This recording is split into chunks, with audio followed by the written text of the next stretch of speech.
그 386 전대협 연세대 국문과 출신으로 전대협 의장을 했던 연세대 학생회장을 하고 우상호 의원 얘기를 좀 해볼까 합니다. 우상호 의원은 전대협이 주사파다라고 하는 거는 뭐 거의 뭐 많은 분들이 알고 계시는데 이 주사파가 탈북자 의원을 향해서 화를 내는 정말 야 이거 뭔가 싶은 상황이 어저께 발생을 했는데 저희 준비한 큰 그 저 CG 먼저 대판 자막부터 먼저 보여주시죠. 우상호의 영상도 갑질, 볼 수 있으면 꼰대질. 좋을 텐데. 네, 국회의원의 갑질, 꼰대질 예. 이렇게 지금 비판을 받고 있는 요 뉴스에 대해서 얘기를 해보겠습니다. 일단 이 사태는 이렇게 됩니다. 일단 지금 민주당에서는 윤석열 대통령이 일본에게 굴욕 외교를 했다. 이거를 굉장히 지금 이슈로 만들려고 하는데 어저께도 저희가 말씀드렸습니다만 그러니까 지금 국회에서 천공이 우리나라 50세 이하 사람들은 일본 뭐 고마운 줄 알아야 돼. 고마운 줄 알아야 돼. 뭐 이런 얘기를 했다.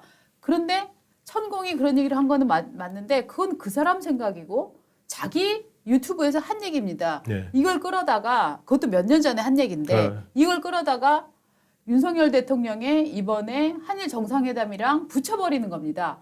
그거 무슨 얘기냐? 야, 천공이 이렇게 얘기한 거 이거 윤석열 대통령이 이걸 뜻을 받아서 한 거 아니야? 라는 논리를 구성하려고 하는 거잖아요. 그렇습니다. 논리도 아니죠, 사실. 예. 예. 김경협 의원이었죠. 맞습니다. 김경협 의원이 그걸 보여주면서 탄핵 얘기를 꺼내요. 맞습니다. 탄핵 얘기를 꺼냈는데 그래도 우리나라의 제도와 시스템이 살아있다고 생각이 되는 게 그 천공을 영상을 국회 그 외통위 현장에서 틀면서 그 천공 특유의 말투 있지 않습니까? 그 음성이 나와요. 음성이 나오고 있는데 그 순간에 어느 직원이 그걸 꺼버린 거예요. 사무국 직원이. 근데 그거는 일부러 끈 거나 뭐 이 국민의힘 편을 들어서 끈 게 아니라 외교통일위원회 자리에서 그렇게 사전에 예고되지 않은 그렇습니다. 사전에 예고되지 않은 음성이 나오는 것 자체가 심각한 국회법 위반일 수도 있고 여야 간사 합의 사항이라는 거예요. 그래서 끊는데 그거에 이제 우상호 의원이 누구야라고 하면서 반말을 하면서 그렇죠. 바로 어디서 누가 이런 식으로 나온 거죠. 그렇죠. 그러니까 이제 그쪽에 사무국 직원이 나와서 이게 뭐 법에서 안 되고 뭐라고 이제 얘기를 했는데 하니까 갑자기 그 영상은 나오고 있는데 소리가 안 나오니까 야 이거 뭐야? 왜 소리가 안 나와? 하니까 설명을 하고 나니까 딱 국회 공무원들한테 뭐라고 얘기를 하냐면 어디 법에 있어 그게? 보자 하니까 진짜 웃기네. 어디서 있다고 소리를 하고 있어? 어디서 있다고 소리를 하고 있어? 똑바로들 해 진짜. 근데 사실은 우상호 의원이 비교적 그래도 운동권 출신 중에서는 점잖다는 평을 듣는 사람이에요. 언어도 그렇게 뭐 저 상소리 같은 거 별로 안 하고 점잖은 의원 측에 속하는 사람인데 갑자기 이 이슈를 갖고서는 어제 소리를 버럭버럭 지르는 그런 상황이 이제 연출이 된 거죠. 그러니까 이게 사실은 이제 논리 싸움인데 그 외통위 현장에서 그 천공에 그걸 틀려면 이 증인으로 신청이 돼야 된다고 합니다. 그래서 국회 사무처 수석 전문위원이죠. 수석 전문위원이 이런 식으로 영상을 갖다 틀고 음성이 나가버리게 되면 사전에 증인으로 신청되지 않은 사람이 국회에서 증인으로 나오는 효과가 있기 때문에 음성이 나가서는 안 됩니다. 라고 합리적으로 얘기를 했는데 거기서 윽박 지른 거예요. 그렇죠. 윽박 지르니까 갑자기 이제 맞습니다. 말을 못했고 누가 그거 안 된다 그랬어. 그렇게 해서 수석 전문위 얘기를 하니까 태영호 의원이 거기서 끼어들죠. 그러면 음성 틀어도 된다는 법이 있습니까? 라고 우상호 의원을 반박을 하고 나온 게 태영호 의원이었습니다. 초선이 어디서? 나는 사선이야. 이런 마음으로 정말 초선이 어디서? 라고 하면서 정말 초선이 어디서라는 말을 여러 명이 해갖고 제가 음성을 하나하나 일일이 확인 못했습니다. 여기 있네요. 이렇게 나와요. 초선들이 이렇게 초선은 가만히 있어. 초선은 가만히 있어라라는 이런 말은 어디서도 처음 들어보는 말이다. 이렇게까지 이제 그 태영 의원이 얘기를 했네요. 초선은 가만히 있어라라고 하는데 저는 솔직히 말하면 이 사태는 지금 우상호 의원은 사선이고 태영호 의원은 국민의힘 최고위원이지만 2020년에 대해서는 초선입니다. 근데 저는 이게 꼭 사선과 초선 이 갈등이라고 생각하지 않아요. 네. 자, 2012년에 나왔던 얘기 중에 하나가 그때 탈북자 청년이 아마 한번 저 폭발을 했었던 기억이 나는데 제가 자료를 좀 모아놨었는데 네. 일단 이 우상호 의원 얘기가 나오면 빠지지 않고 등장하는 것이 NHK 새천년 룸사롱 사건. 예, 새천년 NHK. 새천년 NHK인가? 너무 싫을 것 같아요. 예, 새천년 NHK 룸사롱 사건이 있는데 그때 정말 광주에 내려간 운동권들이 저녁 때는 룸사롱 가서 놀았다 하는 것들이 진짜 가장 큰 화제가 됐었던 일이 있었잖아요. 네. 예. 이제 DJ 때는 DJ 정부 시절이죠. 맞습니다. DJ 정부 시절이고 뭐 386 운동권 출신 인사들을 정치권으로 대거 이제 네. 들어왔던 시기고 네. 그래서 이제 광주에서 5.18 관련 행사를 했고 네. 그 자리에 뭐 박노해 시인도 있고 뭐 김민석 의원도 있고 뭐 여러 사람이 갔는데 이제 거기에 네. 임수경이 가서 그걸 보고 뭐 브루스를 치고 있더라 뭐 네. 이런 식으로 하면서 광주를 더럽혔다 이렇게 임수경 의원이 폭로를 하면서 네. 저희 지면을 통해서 밝혀졌던 내용이죠. 네. 한번 그 지면 사진 그때 당시 지면이 기억나서 제가 올려놓기도 했는데 그건 따로 예. 그런데 이 사건이 그 다음에 또 어떤 식으로 또 사건화가 되냐면 2012년에 이제 나온 얘기인데 당시에 이제 임수경 씨가 그 임수경이 민주통합당 비례대표였거든요. 예. 그런데 북한 인권운동을 하는 탈북자한테 뭐라고 얘기했냐면 변절자 새끼, 그렇죠. 근본 없는 탈북자 새끼라고 이제 막말을 퍼부은 겁니다. 그러니까 2008년에 탈북한 백효섭 씨가 탈북 청년연대 사무국장이었는데 이 친구한테 2012년 1월에 이제 이 친구를 만난 겁니다. 종로의 식당에서 마주쳤는데 임수경 씨가 시비가 붙었답니다. 양쪽이.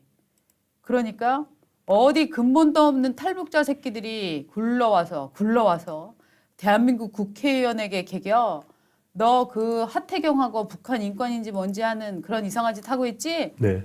보도가 대대적으로 됐습니다. 그래서 예. 그 중앙일보 기사에도 저렇게 크게 났었는데요. 기본적으로 이 주사파 운동권들은 어떻게 생각을 하냐면 탈북자를 굉장히 싫어합니다. 그렇죠. 네.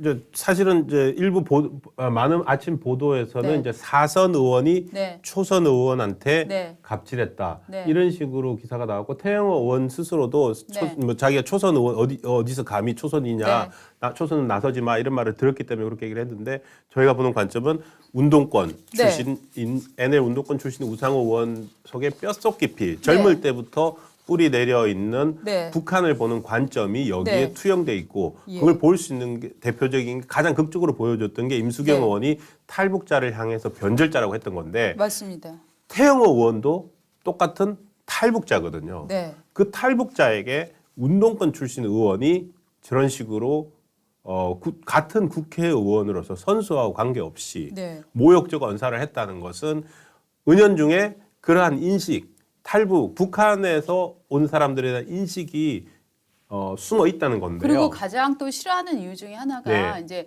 생활고 때문에 탈북을 하는 그런 탈북자들보다 정말 운동권들이 가장 싫어하는 건 북한의 고위계층에 있었던 탈북자들이 한국으로 들어오는 겁니다. 왜냐하면 그야말로 그 김일성 3대 세습 체계가 어떻게 이루어졌고 그 안에서 어떤 반칙이 일어나고 있는지를 정권에 가까이 있었을수록 고위 공무원일수록 잘 알고 있기 때문에 실제로는 태영호 의원이 가져온 정보라고 하는 거는 굉장히 중요한 정보들 아닙니까?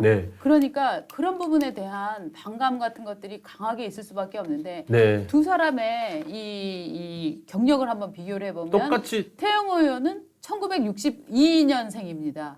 우상호도 1962년생입니다. 동갑이네요. 둘이 동갑이에요. 제가 이번에 자료조사하다가 진짜 깜짝 놀랐는데 똑같은 62년생인데 어떻게 보면 1962년에 대한민국 어땠습니까? 북한보다 못 살았습니다. 그렇죠. 1962년은 북한이 훨씬 잘 살던 시대예요. 그 가난한 대한민국에서 태어난 우상호는 산업화가 쫙 올라가면서 80년대 먹고 살만해졌을 때 반미 운동을 하고 반제국주의 운동을 하고 친북 NL 계열의 그런 이제 조직들을 꾸려서 살고 있었습니다. 그래서 연세대학교 행정대학을 졸업했다고 하지만 그 전에는 연세대학교 국문과 계열을 들어갔었고요. 네. 그다음에 이제 학생회장 출신입니다. 그다음에 서울 서대문 갑 국회의원이고, 예, 저렇게 사선을 했는데 이 사람의 전과를 보면 불법 시위 등으로 2차례에 걸쳐서 유죄 판결을 받았다가 그다음에 특별 사면이 됐습니다. 그리고 아직 70만 원 벌금형을 받은 기록도 있고 해서 예.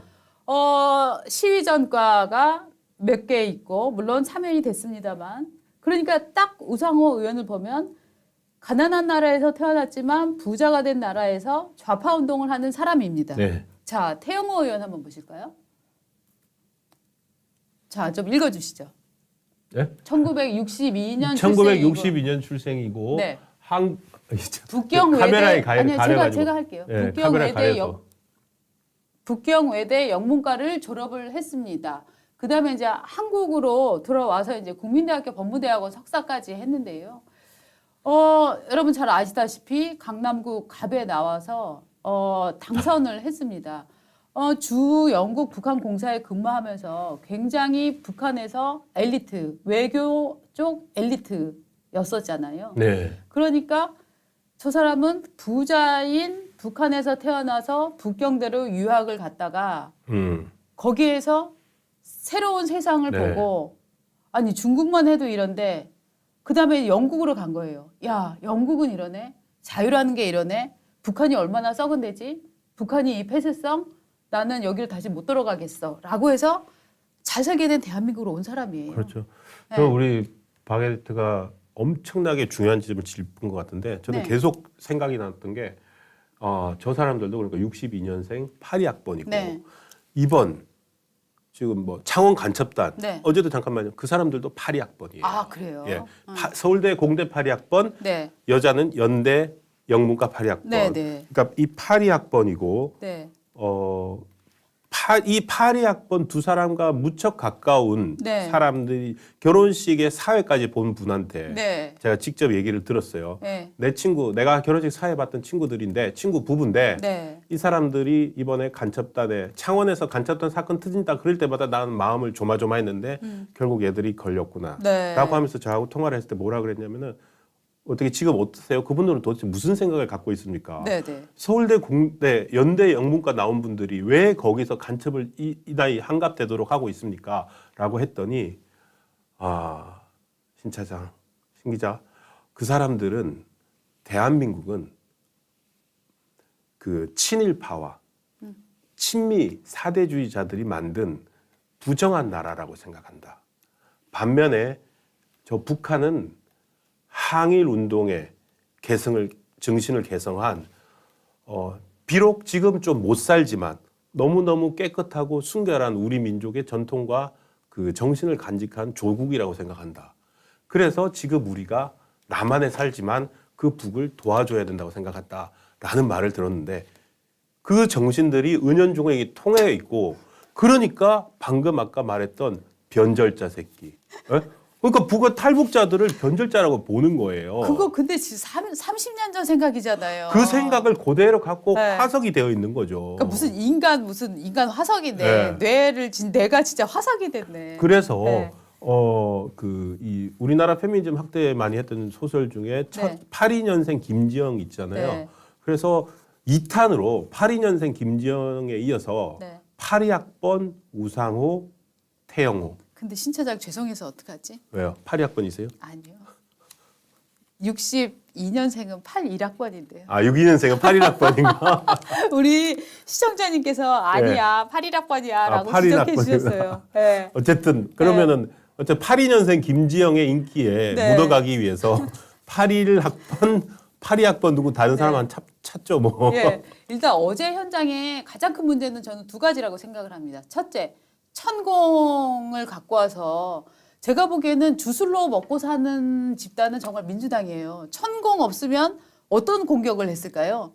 말도 안 되는 천공 같은 사람을 갖고 와갖고 대통령이랑 엮으려는 시도를 계속 하고 있잖아요. 아, 그렇죠. 저기 네. 주술 집단이 맞아요. 네. 토요일마다 열리는 집회 있잖아요. 네. 거기 가면은 반드시 형상물이 등장해요. 맞아요. 윤석열 대통령, 김건희 여사 형상물을 등장을 시켜서 그 형상에 부적 붙이고 그 형상에 못 받고 뭐 네. 하는 일을 집회라고 하면서 그런 일을 벌이고 있어요. 그러니까. 너무너무 주술적이에요. 그러니까 일단 민주당이 주술에 기대서 지금 정권을 공격하고 싶어 한다는 거를 저 해프닝을 통해서 말도 안 되는 저 해프닝을 통해서 보여주고 있는 거고요. 또 예. 하나는 저는 이게 4선대 초선의 무슨 뭐 갑질, 뭐 사무국 직원에 대한 갑질이 아니라 네. 정말로 이게 운동권의 탈북자에 대한 시선을 그대로 드러낸 사건이다라고 저는 이제 그건 판단하고 정말 있습니다. 그게 본질인 것 같아요. 예, 예.